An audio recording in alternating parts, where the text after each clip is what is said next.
we have eye accessing cues. Normally oriented, right-handed people have the same eye accessing cues. So,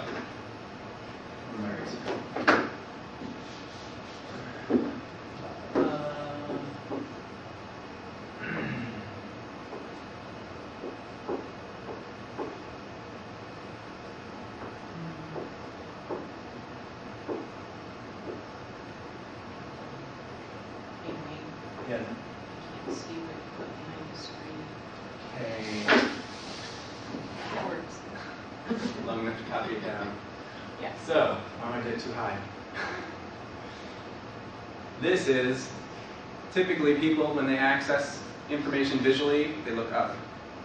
And whether they're constructing a visual image or if they're recalling a visual image, they tend to look different places. So,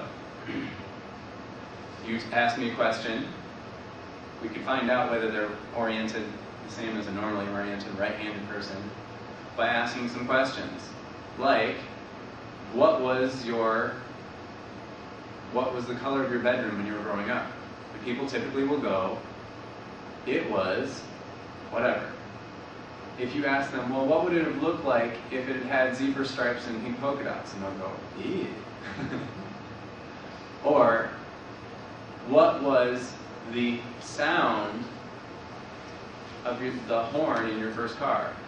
And typically they'll, auditory, it's pretty much horizontal, they'll head over there, they'll get that information, they'll come back and talk to you.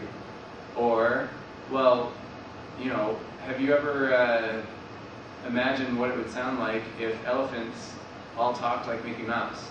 And they all go access that weird constructed auditory. We also have downward, down, right, important is kinesthetic. Get over here, maybe you can see it. Not there. It's all behind my fingers. So, things are down, right, important to you.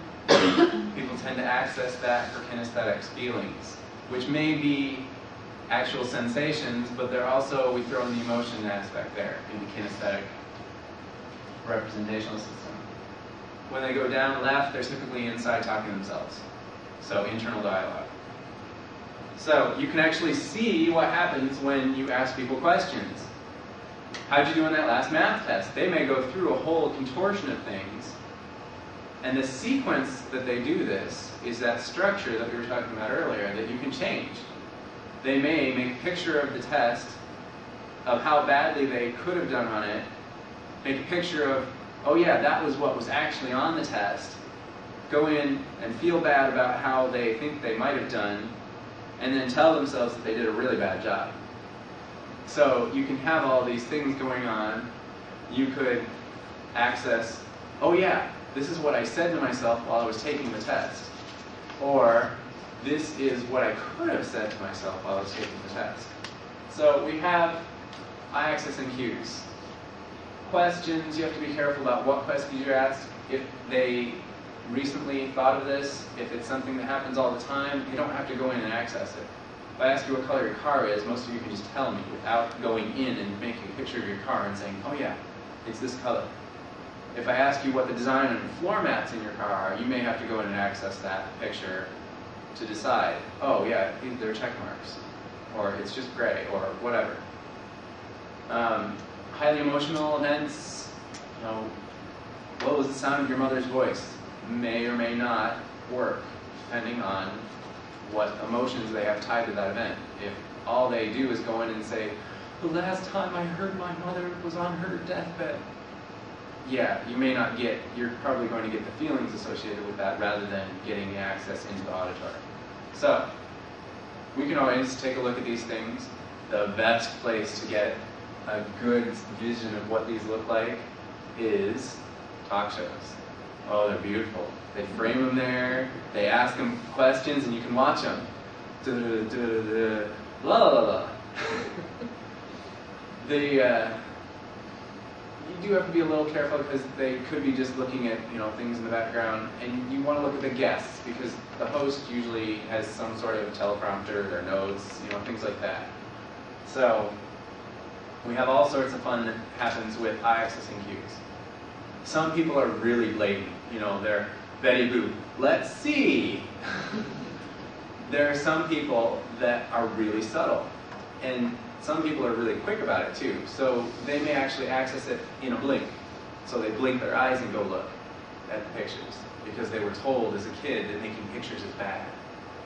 And they took that and decided that that was how they were going to get around it. If I'm going to make my pictures, I got to do it fast. I got to do it hidden.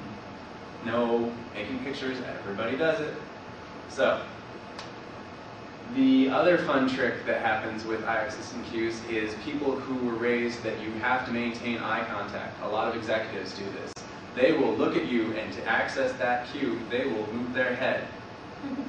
They will actually get their eye to go there, but they're maintaining eye contact, and they are moving their body to get that physical access. Why? Well, because it's actually a physiological, neurological access. There's something going on there that actually is neurological, that going up there makes it easier. If you ever try to get people to make pictures and they're having a hard time visualizing something, get them to look up and try and visualize. It helps a lot. If they're stuck feeling bad and they keep looking down at their paper and feeling bad, hey, what if you that's why handing someone a contract in that location, not necessarily the best place to hand them a contract, even though that's where they go to sign. If you're selling them and you hand them something, it's much better to hand them a clipboard, hold it up, get them up here somewhere so they're not accessing whatever random feelings they may have associated with salespeople, with this, with that. So, all sorts of fun stuff going on here with our eye access and cues.